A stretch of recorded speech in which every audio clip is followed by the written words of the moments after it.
In this video, we are going to delete our temporary code that we have used for the test purposes to prepare our UI inventory page to interact with our inventory controller.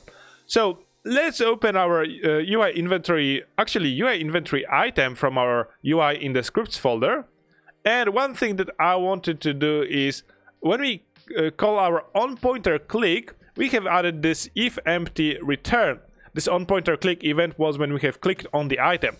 Now we have created this because I had gathered that we need to stop this event when we are clicking on the empty item, but in fact we may want to deselect the currently selected item when we click on the empty item. But basically if we select the empty item, maybe something should happen. So we are going to simply delete it, and when we click on the empty item we are going to deselect the current item and we are going to clear the item description.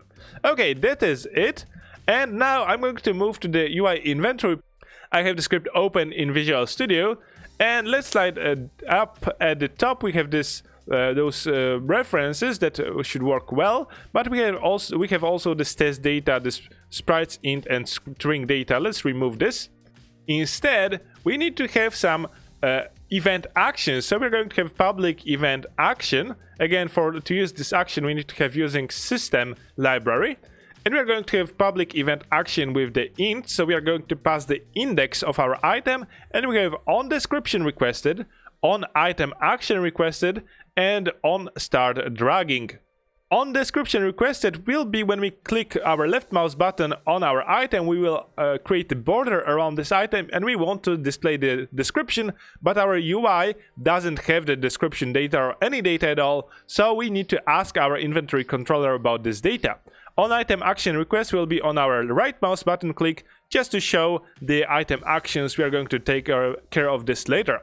On start dragging, again, we need to get the data about the item from our inventory controller to know what to show in the image as well as in the quantity text description. Of course, we could access the UI inventory item to get this, but basically the idea is that UI inventory doesn't care what is in those items. It always needs to consult the inventory controller to get the data.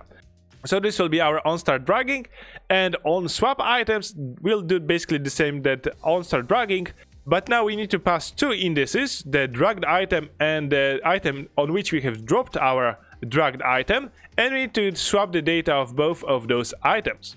Now let's slide it down. In our initializations nothing will change. We are going to still create our empty fields. Handle show item actions will for now stay empty. But we are going to create maybe above this handle show items one more method, and this method basically will be public void UpdateData. So we are going to call it from our inventory controller to update the data of one of the UI items. We're going to pass the int item index, so the index from the inventory list.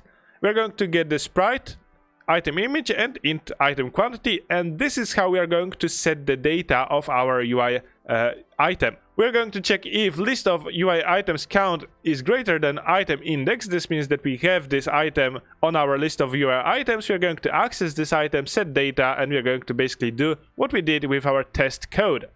Okay, let's slide it down to find the HandleSwap items, and what we did here is find an index of our item, and if this index was -1, we have resetted our data.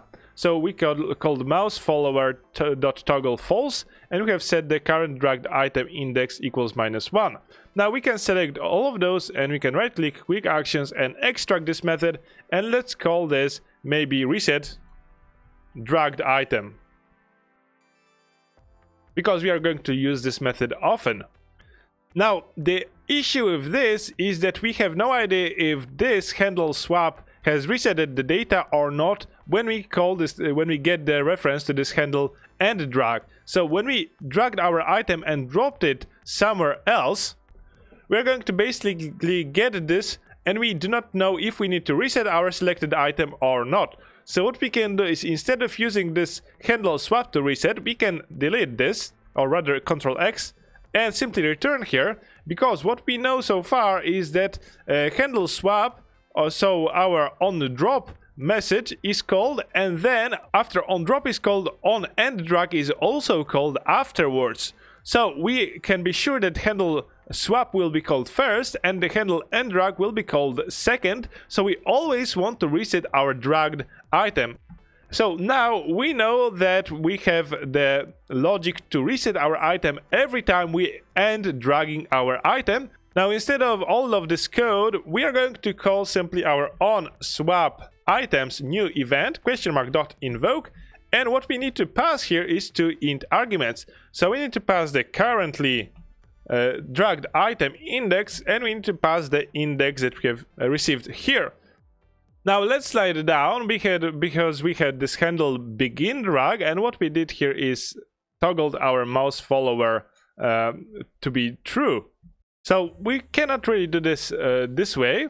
What we want to do is have another method that will simply create our mouse follower. So public void create the dragged item. We're going to pass to it sprite and int quantity, and we are going to simply call here mousefollower.toggleTrue, and we are going to call mousefollower set data sprite and quantity that we have passed. We can pass in this method, and instead of this, in our HandleBeginDrag, we are going to call here on start dragging !.invoke, and we are going to pass our index. So now our inventory controller will be responsible for deciding if we should create our dragged item or not the inventory itself. One more thing that we may want to do here is call HandleItemSelection. So when we start dragging our item, we may want to select it just to indicate that we have selected this item and we are dragging this item, because we may have multiple items of the same type in our inventory. Okay, now at the bottom we have this private void HandleItemSelection. What we did here is set the description to this selected item.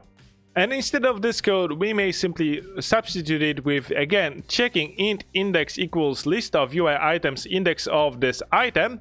If this is -1, so we do not have this item on our list, we want to return, else we want to update our description. So if we select an item in our inventory and we have this on our list, we simply want to call onDescriptionRequest !.invoke. We want to pass the index of this item, and the inventory controller will handle updating the description itself. Okay, almost done. In the show method, we had game object set active to true. We have resetted the description, and here we have mocked some data. Instead of this, we want to actually reset the selected item.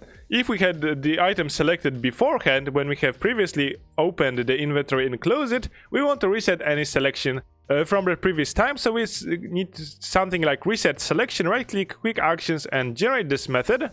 And actually we are going to call here our item description reset description instead of in the show. Every time we reset our selection, we want to reset the description as well. But there is also the issue of the border of the item that is selected. So what we may want to do is create deselect all items method, right click, quick actions, and generate this method. And here what we are going to do is we are going to simply loop for each. We can type for each, tab to create it. We're going to call UI inventory description, or actually UI inventory item, in our list of UI items, and we are going to call item.deselect. So all the items will be deselected, so we can reuse this method across different methods in our UI. Okay, and inside our hide, we may always want to set the game object set active false, but we may also want to reset our dragged item, since if we disable or hide our inventory when we are dragging our item, we always want to reset our dragged item, which what it does is disable the mouse follower toggle false, and it resets our current dragged item index. Okay, this should be it. Let's save this. Let's see in Unity if we have any issues here, but we shouldn't have anything here popping up because we have removed any errors that we had. Okay, that's great. So we have no way to test our changes because we have no inventory model, or in that case we didn't update our inventory controller. In the next video we're going to start working on our inventory model script, where we are going to implement our items and the inventory system as a scriptable object. Sorry about this video where we code some logic that we cannot really test, but basically I thought that this will be easier to do right now than later come back to this inventory and show you the changes where you don't necessarily recall what we did there. So with this done, we can now focus on our inventory model. See you in the next video.